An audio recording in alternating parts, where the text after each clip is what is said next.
आज तक हमारा कोई भी शो फ्लॉप नहीं हुआ, सिर्फ हिट ही हुआ है। बदकिस्मती आपकी जो आपका शो फ्लॉप हो गया। सिर्फ शो फ्लॉप नहीं हुआ, बल्कि अनाथ बच्चों के लिए करोड़ों की चैरिटी का प्लान भी फेल हो गया। मेहरा साहब, आपका करोड़ों का नुकसान हुआ है तो आपके साथ हमारा भी तो करोड़ों का नुकसान हुआ है, फिर भी मैं हंस रहा हूं और आप हैं कि रो रहे हैं। Just chill. मैं तुम्हारा प्रवचन सुनने नहीं आया हूं। नुकसान की भरपाई करो और कॉन्ट्रैक्ट खत्म करो। ये क्या इंश्योरेंस कंपनी है? लगता है तुमने ठीक से पढ़ाई नहीं की। हमने कॉन्ट्रैक्ट पेपर पर साफ साफ लिखा था कि शो के फ्लॉप होने की जिम्मेदारी हमारी नहीं होगी। किसी से पढ़वा लो। हेलो, मैंने पेपर ठीक से पढ़ा है। अगर तुम्हें कोई शक है तो फिर से चेक करवा लो। माया, कॉन्ट्रैक्ट पेपर लेकर आओ। क्लॉज 24। अरे, फ्लॉप होने की सूरत में नुकसान हम भरेंगे। किसने टाइप किया ये पेपर? मैंने टाइप किया और शो फ्लॉप भी मैंने करवाया। What? तुम दोनों ने मेरी शादी उस बुढ़े से करवा दी, इसलिए मैंने प्लान बनाकर ये सब किया। तुम दोनों कुछ ज्यादा ही उड़ रहे थे। जिस कंपनी का दिवाली बोनस हजम कर रही हो उन्हीं को चूरन खिला दिया। मामू जरा रुको। मैं क्यों रुकूं? इसे सर पे चढ़ा रखा है इसलिए इतना बकबक कर रही है। पहले इसकी आउटगोइंग बंद करो। Why should I take the blame?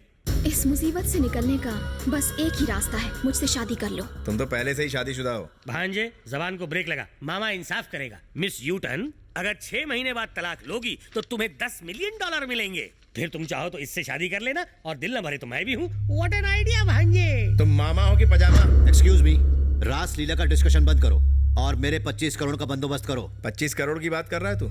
चवन्नी नहीं दूंगा। कोर्ट तक जाऊंगा। मैं कोर्ट में ऐसे जाली कॉन्ट्रैक्ट पेपर साबित करवा दूंगा। जरूरत पड़ी तो जज को खरीदूंगा। अगर वो नहीं माना तो उसकी बीवी का MMS बनाकर उसे ब्लैकमेल करूंगा। अमेरिका में पला बड़ा हूँ, यहाँ के सारे पैतरे जानता हूँ। किसे कैसे सेट करना मुझे अच्छी तरह पता है। केस लड़ते लड़ते इंसान पोते से दादा बन जाता है। तारीख पड़ती रहती है। अपने बाप को मत सिखा। बोल चुके ना, या फिर तुम्हें कुछ और भी कहना है? अगर हाँ कहूँ तो क्या उखाड़ेगा?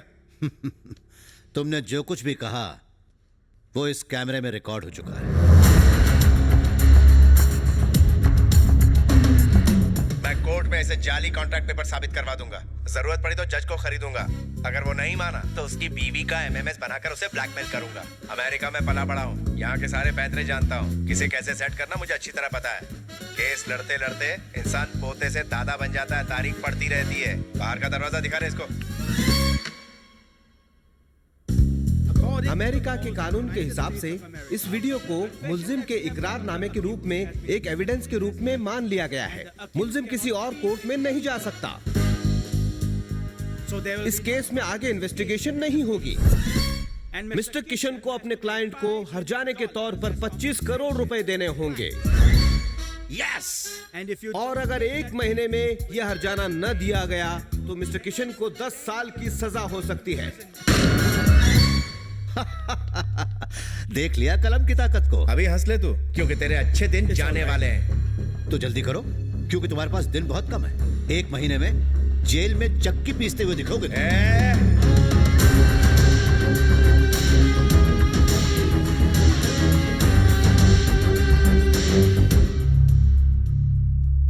भारत, बेकार की सारी प्रॉपर्टीज बेच देते हैं। तुम जल्दी से उसकी लिस्ट तैयार करो। Ferrari car? उसे छोड़ दो। क्यों? कल रात अलीशा को गिफ्ट कर दी। न्यूयॉर्क का घर? उसे भी छोड़ दो। क्यों? पिछले हफ्ते मैंने मिस कॉल को गिफ्ट कर दिया। अरे कम से कम पूछा तो होता। तुम क्या हर काम मुझसे पूछ के करते हो? कॉन्ट्रैक्ट साइन करने से पहले मुझे पूछा? अगर ये जेल चला गया तो मेरी कथा कौन सुनेगा? मामो, भांजू, दूसरे की औरत नंबर 2 की दौलत और सस्ती शौहरत कभी अपनी नहीं होती, समझे? समझ गया। गुड। अच्छा देखो, गिफ्ट देने के बाद जो प्रॉपर्टी बची है वो बताइए, हिसाब कर लेते हैं।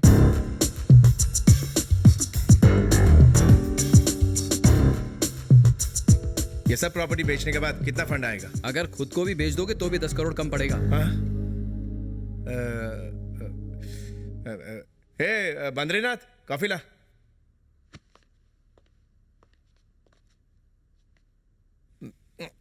बद्रीनाथ, ये कॉफी नहीं टी है। मेरा नाम भी बद्रीनाथ नहीं, केदारनाथ है। मैं तेरा बॉस हूँ, जिस नाम से चाहूँ पुकार सकता हूँ। मैं 10 साल से यहाँ काम करता हूँ, आपको मेरा नाम तक नहीं पता। तो क्या हुआ? मुझे तेरे साथ रिश्ता थोड़ी जोड़ना है। आप जैसे अमीर लोग मजदूरों की मजबूरी का फायदा उठाते हैं और मजदूरों को अपना गुलाम समझते हैं। अरे बाप रे, इससे तेरी दुनिया लुट गई क्या? सर वक्त है, सुधर जाइए। कुछ ज्यादा ही जबान चला रहा है। चल निकाल।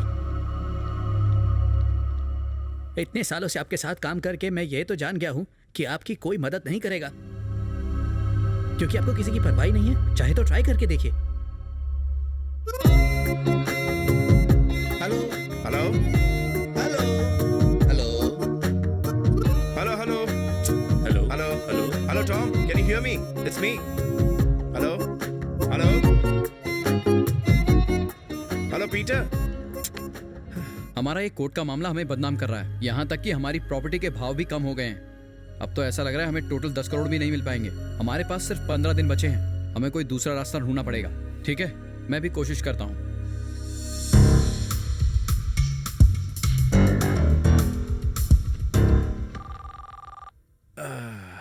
इंडिया से कॉल है।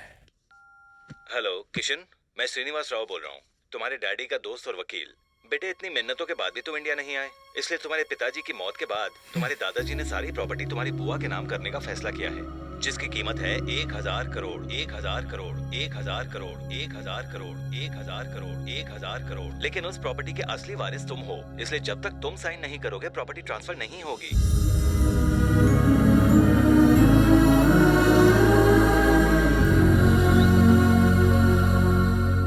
ये क्या बात हुई पापा? माँ को समर्पित राम जी का मंदिर बनवा रहे हैं और मुझे बिना बताए उसी मंदिर में मेरी शादी करवा रहे हैं। तो इसमें गलत क्या है बेटा?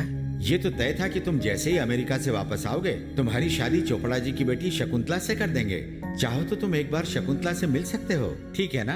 पापा, मेरी शादी शकुंतला से हो जाए ये आप चाहते हैं, पर मैं ऐसा नहीं चाहता। अमेरिका में एक लड़की से मुझे प्यार है, मैं उसी से शादी करूंगा। बात तुम्हारे चाहने की नहीं है रवि, बात जबान की है जो मैंने चोपड़ा जी को दी थी कि अगर मेरा बेटा हुआ तो उसकी शादी मैं उनकी बेटी से करवाऊंगा, और वो नहीं माना तो मैं उसे घर से निकाल दूंगा।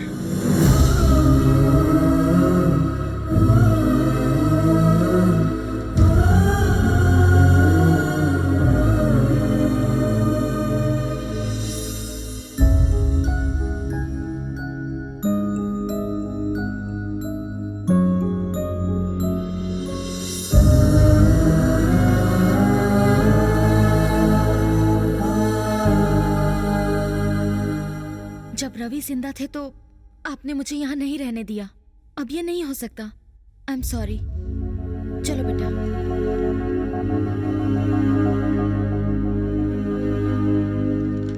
अब दूसरी शादी कर लो बेटी, तुम्हें भी अपने लिए सहारा मिल जाएगा और किशन को बाप का साया।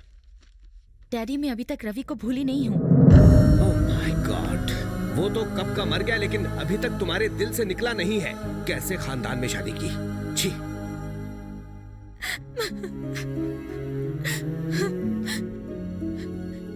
कभी किसी से प्यार मत करना, बहुत दर्द होता है। सच्चा प्यार करने का अंजाम देख रहे हो ना, सिवाय आंसुओं के कुछ नहीं मिलता।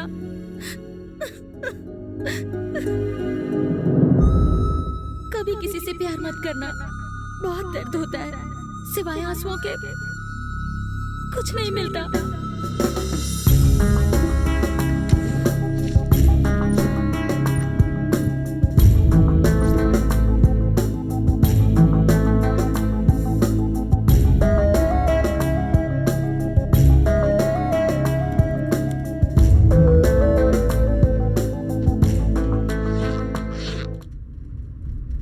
अचानक इंडिया जाने का प्लान कब बनाया तुमने? बहुत बड़ा रिस्क ले रहे हो। जिंदगी में या तो रिस्क लो या तो खिसक लो। मैंने तुम्हें इंडिया वाली प्रॉपर्टी की बात बताई थी ना, मैं कोई ना कोई जुगाड़ करके 4-5 दिनों में ही 30 करोड़ लेकर वापस आ जाऊंगा। तब तक तुम यहाँ मैनेज कर लेना।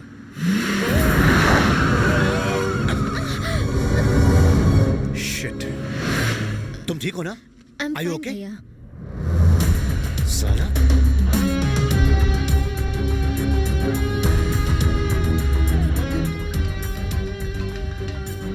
हेलो। क्या हो रहा है ये? लगता है वक्त से पहले तुमने जेल जाने का इरादा कर लिया है। ऐसे गाड़ी चलाते हैं? अरे तू था क्या?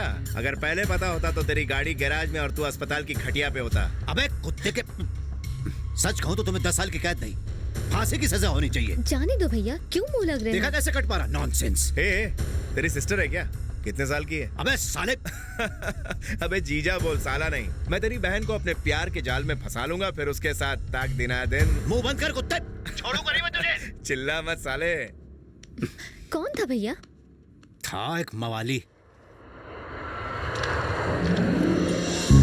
तुम अकेली इंडिया जा रही हो, मुझे टेंशन हो रही है। माँ, मैं पिकनिक पर नहीं जा रही हूँ जो सबको साथ ले जाऊँ। वहाँ पर चैरिटी फाउंडेशन वाले हैं मेरा ख्याल रखने के लिए। संध्या, कहो तो अरविंद को साथ भेज दूं। भैया आप मेरी इतनी फिक्र क्यों करते हैं? तुम्हारी फिक्र न करूं तो फिर क्या कटरीना की करूं?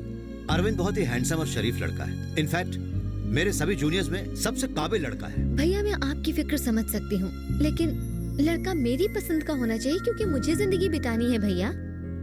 और देखना एक दिन मुझे जरूर मिलेगा वो। भाई तुम्हारी पसंद का लड़का इस जन्म में तो मिलना मुश्किल है।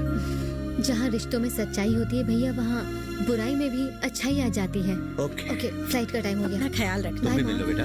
बाय। टेक केयर भैया। संध्या।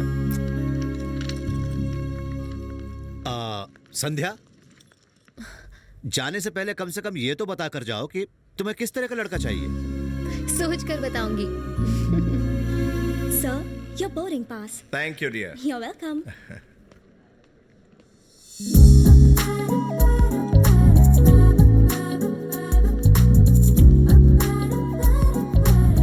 Hey, just a moment. How are you, baby? This is Ugo.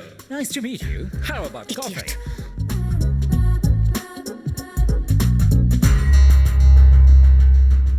क्या पटाखा लड़की है।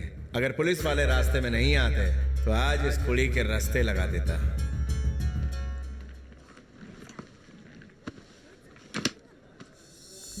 ठीक है मॉम, मैं फोन रखती हूँ।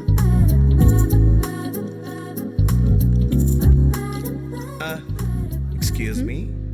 क्या हुआ? पहले मुझसे बात करोगे, फिर मेरी तारीफ करोगे, मुझसे दोस्ती बढ़ाओगे और फिर घर तक छोड़ने आओगे। मैं तुम जैसे लफंगों को जानती हूँ। आपने मेरे मोबाइल पर तशरीफ रखी है।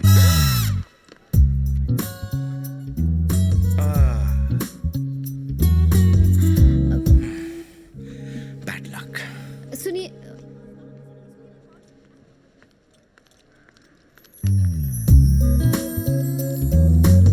एक्सक्यूज मी, आप इससे कॉल कर लीजिए। It's okay, thanks.